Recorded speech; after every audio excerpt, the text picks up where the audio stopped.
शरीर में भोजन का पाचन किस प्रकार की क्रिया है? मतलब शरीर में जो हमारा भोजन पचता है किस प्रकार का क्रिया है? शरीर में भोजन का पाचन एक वियोजन क्रिया है। इसमें विभिन्न क्रिया है क्योंकि यह भोजन को जटिल अणुओं जैसे कार्बोहाइड्रेट, प्रोटीन, यांत्रिक और रासायनिक घटकों में छोटे छोटे टुकड़ों में तोड़ देता है। इसे क्या कहते हैं? वियोजन क्रिया। जो छोटे छोटे टुकड़ों में तोड़ देंगे उसे क्या कहते हैं? वियोजन क्रिया। ये वियोजन क्रिया से एक पदार्थ दो टुकड़े में टूट जाती है, उसे क्या कहते हैं? वियोजन क्रिया। भोजन में पाचन क्रिया एक वियोजन क्रिया है क्योंकि ये भोजन को छोटे छोटे टुकड़े में तोड़ देता है, इस वजह से इसको कहते हैं वियोजन क्रिया। सातवां क्वेश्चन क्या है? साधारण नमक का उपयोग कहाँ करते हैं? इसका फार्मूला होता है NaCl, सोडियम क्लोराइड। साधारण नमक का उपयोग कहाँ करते हैं? भोजन पकाने में करते हैं, जैसे हम लोग खाना बनाते हैं ना तो उसमें डालते हैं नमक स्वाद के लिए। दूसरा क्या है? सोडियम हाइड्रोक्साइड, क्लोरीन और हाइड्रोजन से जैसे महत्वपूर्ण रसायनों के निर्माण कच्चे माल के रूप में प्रयोग किया जाता है। मतलब जैसे कोई कच्चा माल है उसको बनाने के लिए किसका उपयोग करते हैं? नमक का। तीसरा क्या है? साबुन और डिटर्जेंट उद्योग में उपयोग किया जाता है। साबुन और निरमा बनाने के लिए उपयोग किया जाता है। चौथा, पशुओं के आहार में जैसे गाय भैंस हम पे भोजन चलाते हैं तो उसमें नमक का उपयोग करते हैं। आठवां क्वेश्चन क्या कह रहा है? पीएच तथा हाइड्रोजन आयन की सांद्रता में संबंध। मतलब पीएच और हाइड्रोजन आयन, इसका हाइड्रोजन आयन मतलब होता है पीएच प्लस आयन, इसमें संबंध बताना है। अब क्या है? पीएच बराबर minus lakh 10 H plus ion. क्यों? क्योंकि अगर एच का मान एच प्लस आयन का मान बढ़ाएंगे तो पीएच का मान क्या हो जाएगा? घट जाएगा। अगर इसका मान बढ़ाएंगे तो इसका मान क्या हो जाएगा? घट जाएगा। यह इसके विपरीत होता है। जल का आयन गुणनफल क्या है? 25 डिग्री पर इसका मान क्या होता है? तो पूछा क्वेश्चन क्या हुआ है? जल का आयन गुणनफल क्या है? 25 डिग्री पर इसका मान क्या होता है?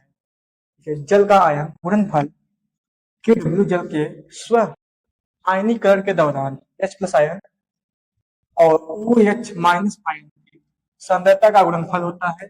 जो 25 डिग्री पर इसका मान 1 × 10 माइनस 14 मोल स्क्वायर जल का इनवर्स 2 है। दसवां क्वेश्चन क्या कह रहा है? प्लास्टर ऑफ पेरिस बनाने की विधि उपयोग तथा रसायन से क्या होता है? बनाने की विधि क्या होता है? प्लास्टर ऑफ पेरिस, इसको शॉर्टकट में पीओपी बोलते हैं। इसका फार्मूला क्या होता है? CaSO4 2H2O। कैल्शियम सल्फेट जल को 100 डिग्री ताप पे या 373 केल्विन पर गर्म करके बनाया जाता है।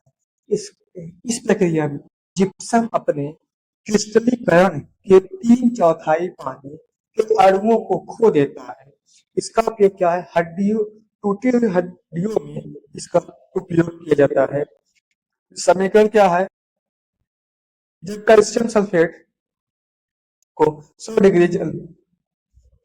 डिग्री तापमान पे गर्म करेंगे तो क्या हो जाएगा? कैल्शियम सल्फेट का हाइड्रोजन 3/4 H2O, यह आ गया हो जल।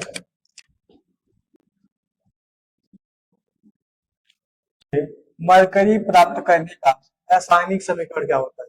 इसके निम्न समीकरण है। सिनाबार को हवा की उपस्थिति में गर्म करके मरकरी प्राप्त की जाती है। सबसे पहले यह ऑक्साइड में परिवर्तन होता है। किसमें परिवर्तन होता है? ऑक्साइड में परिवर्तन होता है और फिर यह ऑक्साइड को अपचयित किया जाता है। क्या किया जाता है? अपचयित किया जाता है। जैसे देखिए, तो हम HgS को ऑक्सीजन के साथ गर्म करते हैं, पारा ऑक्साइड तथा सल्फर डाइऑक्साइड प्राप्त होता है। फिर इसी पारा ऑक्साइड को फिर हीट करते हैं तो क्या हो जाता है? मरकरी प्राप्त होता है और ऑक्सीजन प्राप्त होता है। क्या? मरकरी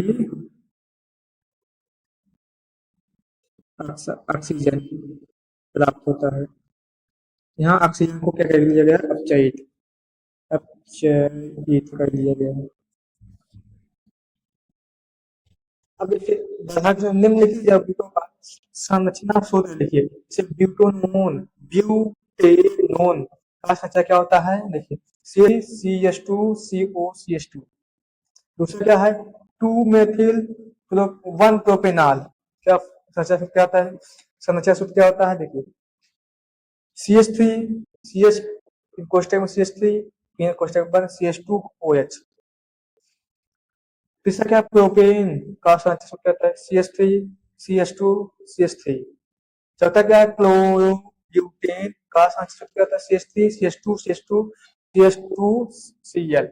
ये आपका इतना पूछा गया था, आपका केमिस्ट्री पूरा कंप्लीट हो गया, जो बोर्ड के लिए बहुत ही इंपॉर्टेंट क्वेश्चन, बोर्ड के लिए वेरी वेरी इंपॉर्टेंट।